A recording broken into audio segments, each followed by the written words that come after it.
Why do 90% of successful web developers start with HTML? Because it's the foundation you need. Start by choosing your code editor. VS Code, Atom, Notepad+.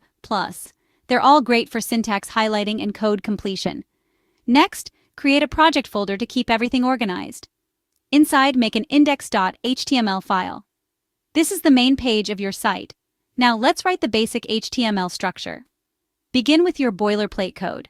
Doc type, HTML, head, title, and body tags.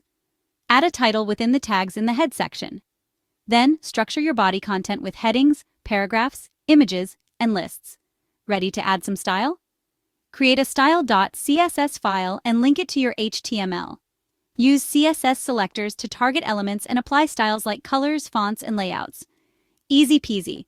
Finally, pick a hosting platform like Wix or Hostinger. Upload your files and you're live. Want a professional touch? Consider getting a domain name, and there you have it. A basic website built with HTML,